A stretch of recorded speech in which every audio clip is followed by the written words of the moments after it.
Kiaiku. Kiaiku bukanlah orang terkenal dan bukan orang kaya. Bahkan ia nyaris tidak pernah dipanggil sebagai kiai oleh tetangga sebelahnya. Bahkan santrinya pun kebanyakan tidak memanggilnya kiai. Ada yang memanggilnya Mas, Le, Pak, dan Pak D. Maklum, kiaiku hanyalah orang kampung. Ekonominya juga kelas ekonomi, bukan kelas bisnis, apalagi eksekutif. Namanya pun cukup sederhana, Parmin. Kan tidak enak jika ada seorang master of ceremony atau seorang MC berkata, marilah kita dengarkan mau'idhah hasanah dari Romo Kiai Parmin. Belum lagi kiaiku belum pernah menunaikan ibadah haji. Kadang saat mengaji, membaca kitab bab haji dan umroh dilewatinya begitu saja. Ia hanya berkata, ini bahasnya besok. Padahal itu sering terulang. Sejak mengaji matan takrib, Fathul Qarib, sampai Fathul Mu'in.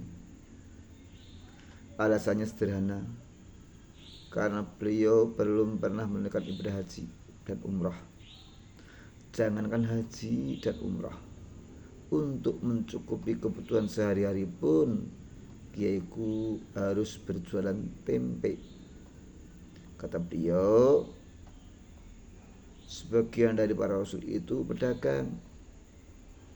Beliau juga pernah berkata, rezeki itu yang penting halal dan berkah, bukan banyaknya.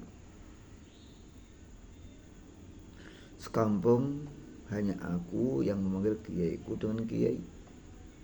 Itu pun ditertawakan banyak orang. Nama kiai kok Parmin, kata mereka. Emang dia pernah mengisi pengajian akbar? Tanya yang lain. Lah, kurban saja dia tidak pernah ikut kok, kata yang lain lagi. Apapun yang mereka katakan, bagiku kiaiku tetaplah kiai. Sudah 2 generasi masyarakat yang mendapatkan keberkahan dari kiaiku, Kiai Parmin. Mereka bisa membaca Al-Quran, bisa sholat 5 waktu dengan lengkap syarat dan rukunnya, dan bahkan ada yang bisa membaca kitab kuning dengan didikannya. Hanya saja kiaiku tidaklah terkenal ekonomi mewah, mepet ke bawah.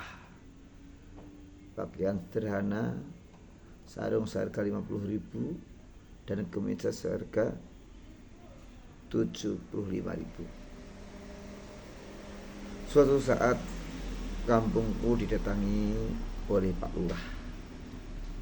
Banyak tokoh diundang. Mereka berpakaian rapi, berbaju koko, ada yang bergamis, dan mengenakan imamah di kepalanya. Baju mereka bersih dan rapi.